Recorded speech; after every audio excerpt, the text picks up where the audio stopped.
অনেকে আমাদেরকে কুচা দেয়, ভাই আমাদেরকে কষ্ট দিয়েন না, আমরা বড় মজলুম দল। বলেন আমরা নাকি গুপ্ত নাকি সুপ্ত। লজ্জা। নিজেরা যারা গুপ্ত সুপ্ত হয়ে থেকেছেন তা সেই লোক যদি আমাকে গুপ্ত বলে, আপনাকে গুপ্ত বলে, আপনার কেমন লাগবে বলেন? বছরের পর বছর দেশবাসী কিছু মানুষের ছায়াও দেখে না। সেই মানুষ যদি আমাকে বলে আমি গুপ্ত না সুপ্ত, তা আপনি বলতেই পারেন আমি গুপ্ত ছিলাম কারাগারে, দফায় দফায়। আপনি যদি ওইটাকে গুপ্ত বলেন তাইলে আমি অবশ্যই গুপ্ত। আমি এদেশের মানুষকে বিপদের মুখে ফেলে দিয়ে আমি পালিয়ে যাইনি, আমি ইচ্ছা করলে পালিয়ে যেতে পারতাম। আমি শুধু না, আমার সহকর্মীরা পালিয়ে যায়নি। নিশ্চিত মৃত্যু জেনে আমাদের সহকর্মীরা সাহস করে বাংলাদেশে ফিরে এসেছে। এই এলাকায় ইবনে সিনা হাসপাতাল আছে, ডায়াগনস্টিক সেন্টার আছে। এর প্রাণ পুরুষ ছিলেন মীর কাসেম আলী। সেই সময়টা তিনি ছিলেন আমেরিকায়, যিনি বাংলাদেশের অর্থনীতিকে পাল্টে দিতে চেয়েছিলেন, যিনি এদেশের যুবকদেরকে কাজ দিয়ে উদ্দীপ্ত করেছিলেন। তাকে তার বন্ধুরা বলেছিল don't come back to Bangladesh. তিনি বলেছেন হোয়াই?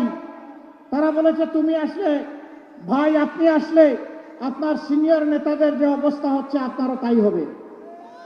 তিনি বলছেন I don't care, I only care Allah সুবহানাহু ওয়া তাআলা। আমি আল্লাহ ছাড়া কাউকে কেয়ার করি না।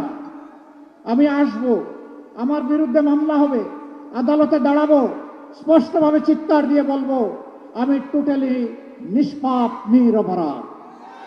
আমার বিরুদ্ধে যে মামলা করা হয়েছে এই পাপ আমি করি নাই, এই অপরাধ আমি করি নাই, এটা সাজানো পাতানো এবং মিথ্যা।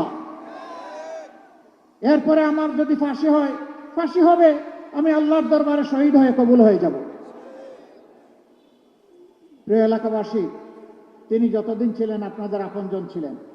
আমি জানি তিনি এলাকার মানুষকে বিশেষভাবে ভালোবাসতেন।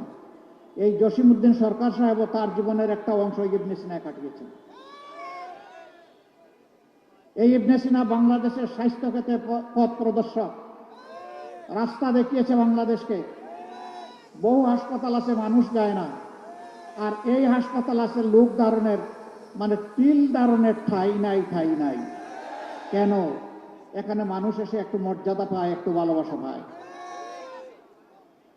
বাংলাদেশ জামাতে ইসলামী যদি আল্লাহর মেহেরবানিতে দেশ সেবার সুযোগ পায় 11 দলকে সাথে নিয়ে, তেমনই একটি মানবিক বাংলাদেশ আমরা উপহার দেব ইনশাআল্লাহ। একটু আগে ডাকসুর ভিপি এখানে কথা বলে গিয়েছে। আমাকে মাঝে মাঝে লোকেরা জিজ্ঞেস করে আপনারা দেশ চালালে দেশটা কেমন হবে? আমি বলি আল্লাহর মেহেরবানিতে 4 মাসের ডাকসু যেমন দেখতে পাচ্ছেন তার চেয়েও ভালো হবে ইনশাআল্লাহ।